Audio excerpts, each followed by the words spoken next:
নমস্কার বন্ধুরা, আমি সন্তু সন্তু মানুষের রান্নাঘরে তোমাদের সকলকে স্বাগত। তো আজকে পুঁই শাকের ঘন্ট রেসিপি দেখাচ্ছি, পুঁই শাক মাছের মাথা দিয়ে। তো এই যে পুঁই শাক কেটে নিয়েছি।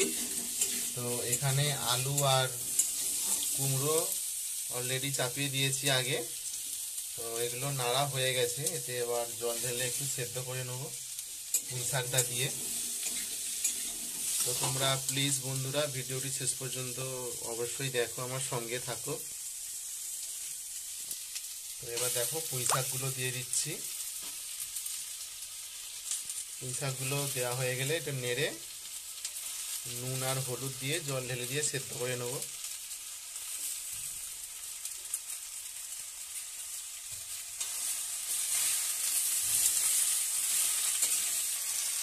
তো বন্ধুরা দেখতে পাচ্ছ কোঁয়াটা শাকেতে ভর্তি হয়ে গেছে, সেই জন্য এবার ঢাকনা দিয়ে দিচ্ছি। একটু সেদ্ধ হোক, সেদ্ধ হলে একটু কমে যাবে।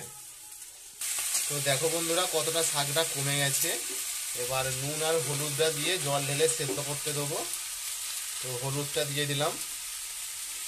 তো নুনটা এবার, তো দেখো বন্ধুরা নুনটা স্বাদ মতো দিয়ে দিলাম এখনই। দিয়ে এবার জল ঢেলে দেবো।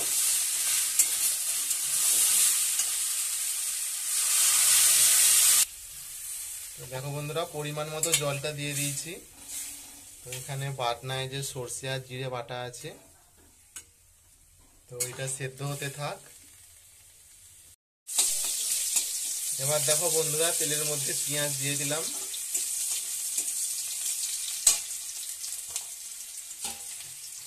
এখানে মাছ ভাজা আছে, এখানে মাছের মুড়োটা এই যে আটখানা আছে, এটা দিয়ে বানাবো।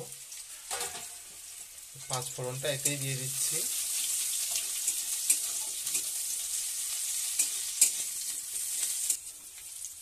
তেজপাতাটা দিয়ে দিলাম।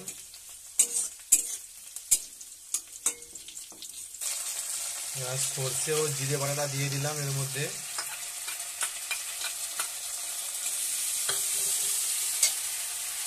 এটা বেশিক্ষণ নাড়বো না, একটু নেড়ে এতে এবার লঙ্কার গুঁড়োটা দিয়ে দিচ্ছি। তখন লঙ্কার গুঁড়ো দেওয়া ছিল না, লঙ্কার গুঁড়োটা দিয়ে এবার নেড়ে নিচ্ছি।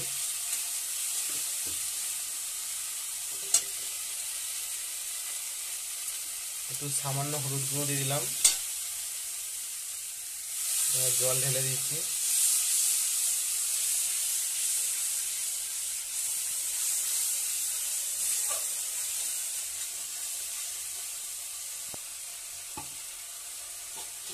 এবার ভেজে রাখা মাছটা ভেঙে ভেঙে দিয়ে দিচ্ছে মুড়োটা।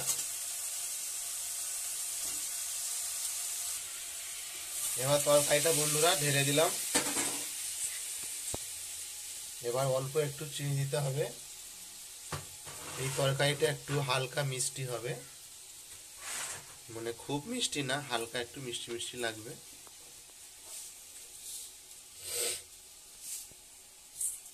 অল্প একটুখানি চিনি দিলাম।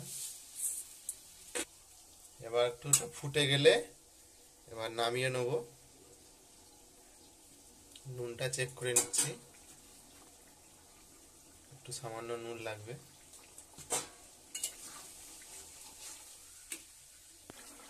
দেখো বন্ধুরা এটা হয়ে গেছে, নামিয়ে নিচ্ছি। এই দেখো বন্ধুরা হয়ে গেল কত তাড়াতাড়ি। তো তোমরা শেষ পর্যন্ত ভিডিওটি দেখার জন্য অবশ্য ধন্যবাদ তোমাদের। তো আমার চ্যানেলটিকে সাবস্ক্রাইব করো, পাশে থাকো, শেয়ার করো, কমেন্ট করো। ভিডিওটি এখানেই শেষ করলাম।